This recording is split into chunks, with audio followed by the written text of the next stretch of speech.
I'm angry. Even if I hadn't have been there, I think I would just be angered by the injustice of what they've had to endure. It's not just, it's not fair. And if we can't take care of them, what chance do the rest of us have? And that's the reality of it.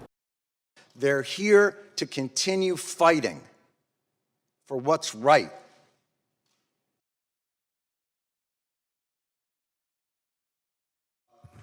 I want to thank Mr. Collins and Mr. Nadler for putting this together, but as I sit here today, I can't help but think what an incredible metaphor this room is for the entire process that getting health care and benefits for 9/11 first responders has come to. Behind me, a filled room of 9/11 first responders, and in front of me, a nearly empty Congress. Sick and dying, they brought themselves down here to speak to no one. It's shameful. It's an embarrassment to the country, and it is a stain on this institution. And you should be ashamed of yourselves for those that aren't here, but you won't be. Because accountability doesn't appear to be something that occurs in this chamber. We don't want to be here. Lou doesn't want to be here. None of these people want to be here. But they are, and they're not here for themselves. They're here to continue fighting for what's right. Lou's going to go back for his 69th chemo. The great Ray Pfeiffer would come down here, his body riddled with cancer and pain, where he couldn't walk. And the disrespect shown to him and to the other lobbyists on this bill is utterly unacceptable.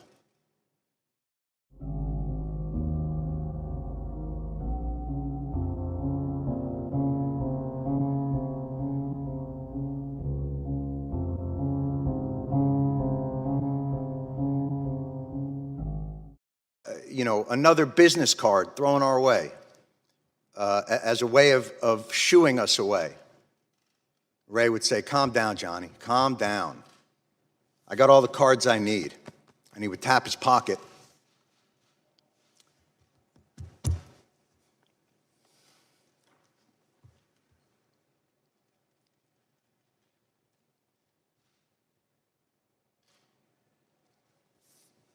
Where he kept the prayer cards of 343 firefighters.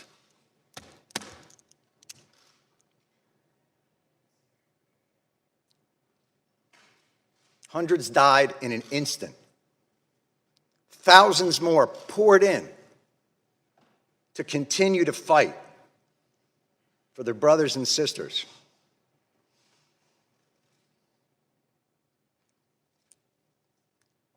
The breathing problem started almost immediately, and they were told they weren't sick, they were crazy. And then, as the illnesses got worse and things became more apparent, well, okay, you're sick, but it's not from the pile. And then, when the science became irrefutable, okay, it's the pile. But this is a New York issue. I don't know if we have the money. And I'm sorry if I sound angry and undiplomatic, but I'm angry. And you should be too, and they're all angry as well. 9/11 first responders shouldn't have to decide whether to live or to have a place to live. They responded in 5 seconds. They did their jobs with courage, grace, tenacity, humility. 18 years later, do yours. Thank you.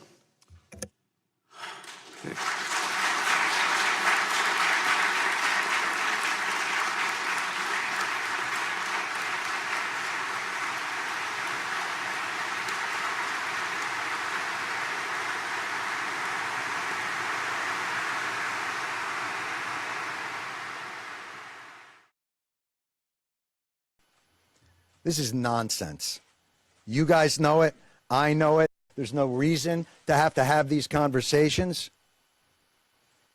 It's you know it, and I know it. So how about we make a deal? This is your opportunity to write a final chapter. They fought when nobody believed they were sick. They fought when nobody believed that their sickness was caused by 9/11. They fought when nobody thought their health care was worth paying for.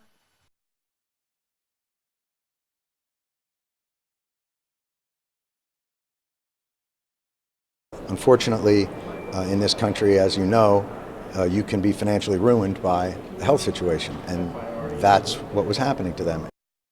Okay. Now, if you haven't clicked the thumbs up button yet, I will remind you to do that. Even years before Jon Stewart's speech to Washington, D.C. the other day, his heart was always in the right place. And I've covered that on my channel in the past. There was one thing he said about 6 years ago. You could see he was getting used to new ideas for improving the world and just learning the new key words. How are you training? What are you going? Were you going vegan? What are you doing? What are you doing? Going on the vegan? Is it vegan or vegan? Vegan. You don't can't eat care. anything. Now, even though Jon Stewart's speech the other day was about 9/11 responders and the health problems they have experienced because of that, you could take a lot of what he said there and apply it directly to the animal welfare issues that we have in this country. Tear that foot off. Sink it in his foot. Tear it off. Make him scream. Oh, good. He done real good. All right. Let's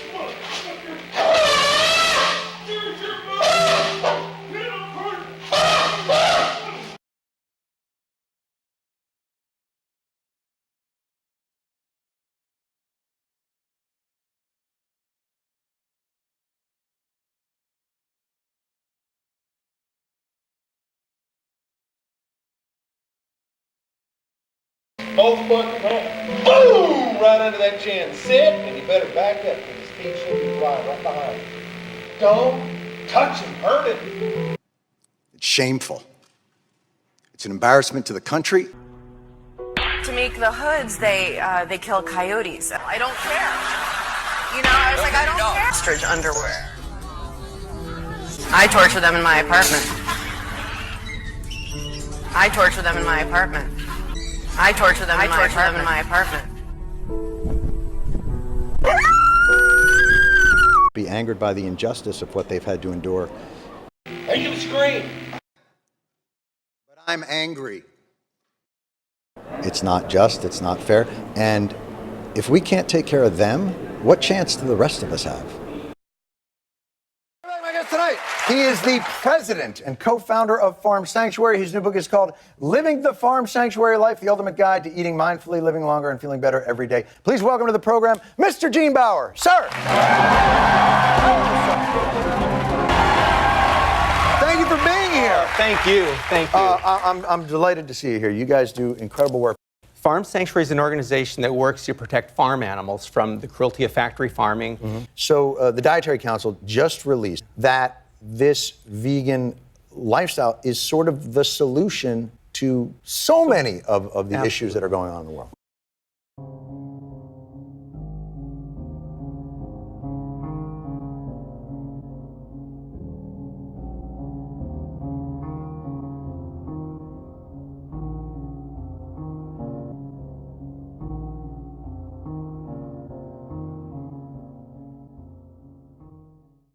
And we encourage people just to think about the way we live and eat and to make more mindful choices. There are now meatless meats that can taste a lot like corned beef.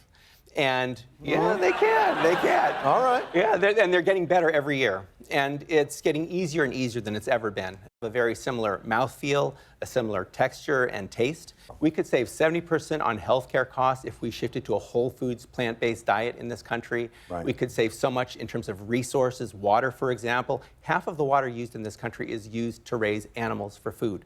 Animal agriculture contributes more to climate change than the entire transportation industry. Accountability doesn't appear to be something that occurs. Americans need to hold their government accountable and vote. It's Congress's job to fund it properly and let these people live in peace. I can help you to live a better life, a more ethical life. They go together. When you eat a diet without animals and eat healthier, you actually become happier, because health creates the environment for happiness to occur. So subscribe to this channel, because this summer I'm going to teach you all you need to know, all the things that no one else told you. For this particular video I just made here, I'm not even going to try to have ads run on it. It is very ad unfriendly. And I make very, very little money on this channel. So I'm hoping people will support my channel in any way they can, for being the only channel probably that has made a video like this out of Jon Stewart's speech, showing other things that are hardly ever talked about and nothing is being done about. Yeah, just realize that's another thing that equates here, the way our government ignores certain things and our whole society ignores the animal abuse issue. You have some citizens, they're the only ones doing anything supporting these new meatless industries. But the meat industry counters all of that, which is why you're going to need the government to enforce some laws and to create better laws. I think that the animal abuse is completely synonymous with all other abuse. It's all the same. We can't just get rid of some abuse and let other abuses go. And I'm one of the few people that points out this stuff and puts it out there into the world. Share this stuff, because my videos aren't getting out to the masses. We need to work together to make the world a better place for everyone, because what goes around comes back around.